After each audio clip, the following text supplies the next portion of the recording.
Kereta senja utama seharusnya berangkat jam 19:30 dari stasiun Gambir. Namun malam ini jadwalnya molor. 5 penumpang yang saling tak kenal mengantri di peron 3, masing-masing dengan tiket nomor kursi berurutan. Sudah setengah jam delay, gerutu Andi, mahasiswa arsitektur yang pulang ke Yogya untuk mendampingi ibunya yang sakit. Tas ranselnya penuh dengan buku dan sketsa. Di sampingnya, Sari mengangguk sambil memegang erat koper kecil. Gadis perawat berusia 25 tahun ini terburu-buru karena harus bekerja shift pagi esok hari di rumah sakit di Yogya. Semoga tidak delay lebih lama, bisiknya. 3 penumpang lainnya adalah Pak Joko, pensiunan pegawai negeri dengan koper tua. Rina, wanita muda dengan tatapan kosong dan sering berbisik sendiri. Dan David, fotografer asing yang sedang membuat dokumentasi tentang perkereta-apian Indonesia. Perhatian! Penumpang kereta senja utama ke Yogyakarta. Kereta akan tiba sebentar lagi di peron 3. Suara pengeras berbunyi, tepat jam 20:15. Kereta tiba, bukan kereta biasa yang mereka kenal. Gerbongnya tampak lebih tua. Catnya mengelupas di beberapa tempat, dengan jendela berlapis kabut tipis. Lampu di dalamnya berkedip-kedip. Yang paling aneh, tidak ada masinis atau petugas yang terlihat. "Kereta apa ini?" tanya David sambil mengangkat kamera. "Yang penting sampai," potong Pak Joko. Langsung naik. Mereka semua masuk ke gerbong ketiga. Kereta hampir kosong. Hanya ada beberapa penumpang lain yang duduk terpencar. Wajah mereka tersembunyi dalam bayangan. Pintu menutup sendiri dengan suara mendecit. Dan kereta mulai bergerak perlahan. Baru 10 menit perjalanan, lampu mati sepenuhnya. "Listrik! Mati!" teriak Sari. Lampu darurat menyala, memberikan cahaya kehijauan yang menyeramkan. Di luar jendela, pemandangan Jakarta tiba-tiba berubah menjadi hutan gelap. Padahal, seharusnya mereka masih melewati pemukiman padat. "Ini bukan rute yang benar," bisik Andi. David mencoba ponselnya. Tidak ada sinyal. Tiba-tiba, kereta melaju dengan kecepatan luar biasa. Para penumpang terlempar ke kursi mereka. Suara roda besi berdecit di rel terdengar nyaring. Diiringi teriakan dari gerbong lain, lampu kembali hidup normal, tapi suasana berubah. Penumpang lain yang sebelumnya duduk kini menghilang. Kursi-kursi kosong berayun perlahan, seakan baru saja ditinggalkan. "Lihat!" Sari menunjuk ke jendela.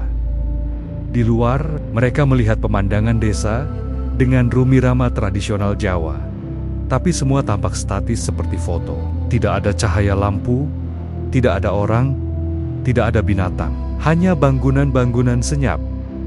"Di mana kita?" tanya Pak Joko, suaranya gemetar.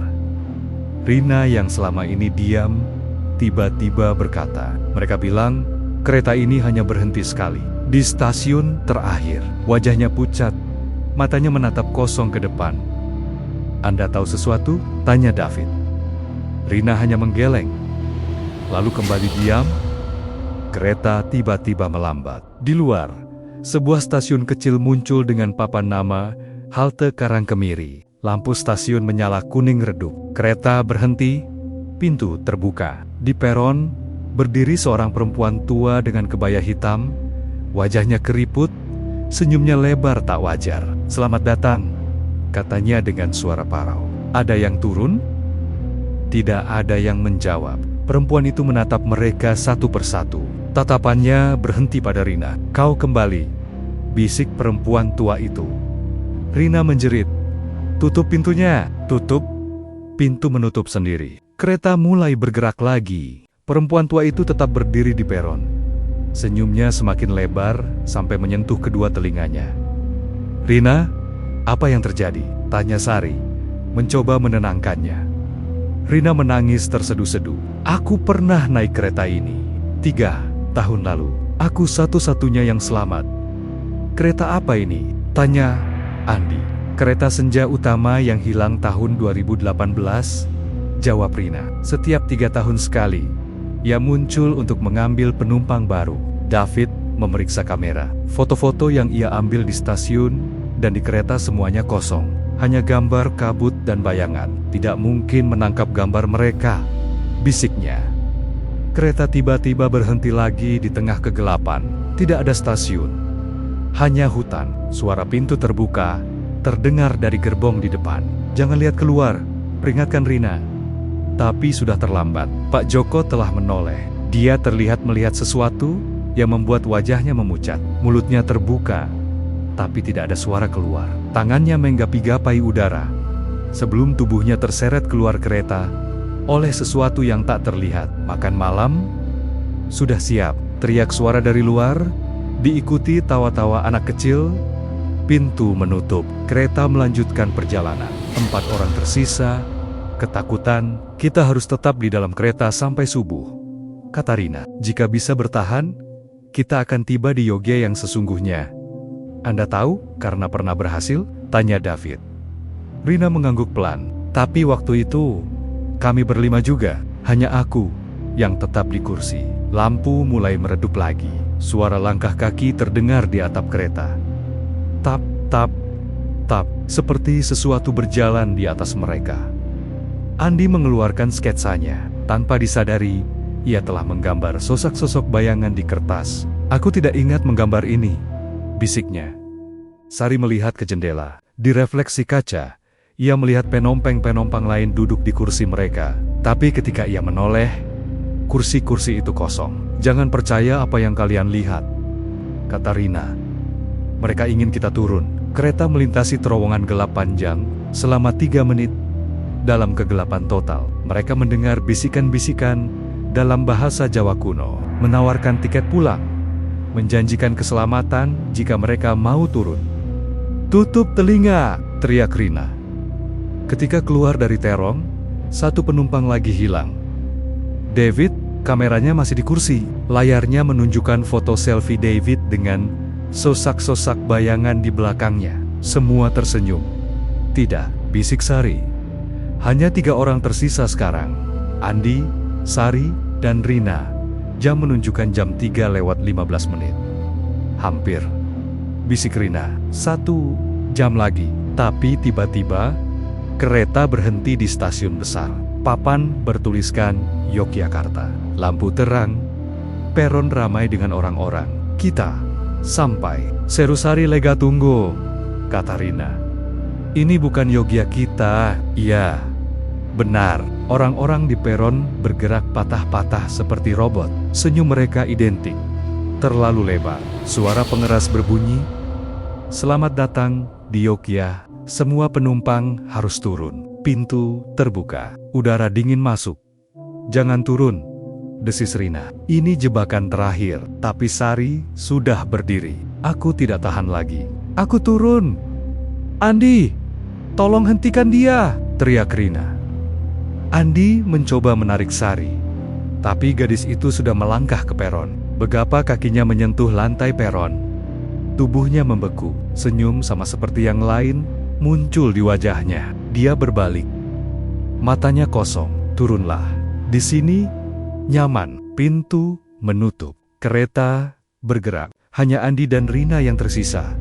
"Kenapa Anda membantu saya?" tanya Andi pada Rina. "Karena kau berbeda," jawab Rina. "Kau bisa melihat mereka bukan? Dalam gambar-gambarmu." Andi mengangguk.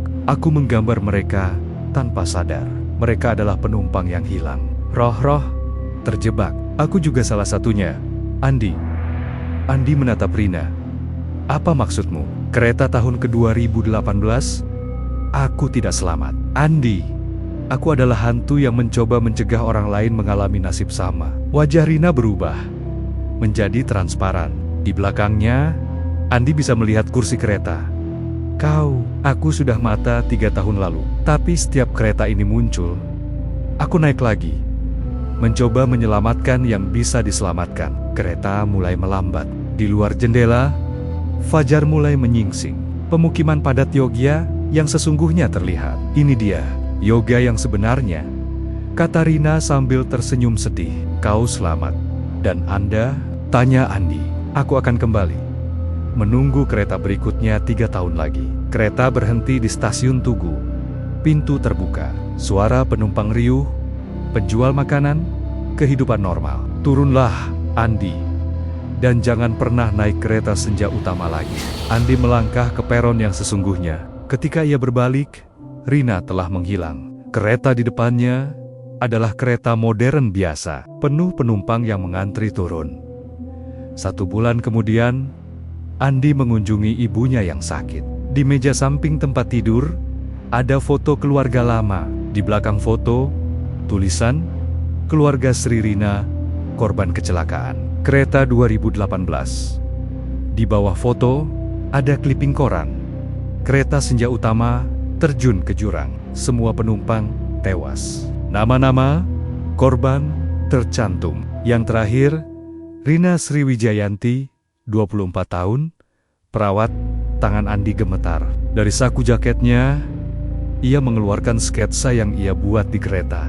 Di sudut kertas, tanpa sadar ia telah menulis, "Terima kasih, Rina." Lalu, di teleponnya, ia menerima pemberitahuan email. Tiket kereta senja utama untuk perjalanan malam ini, meski ia tidak pernah memesannya. Dan di luar jendela, jauh di kejauhan, suara kereta melengking di malam hari. Kereta melengking di malam hari.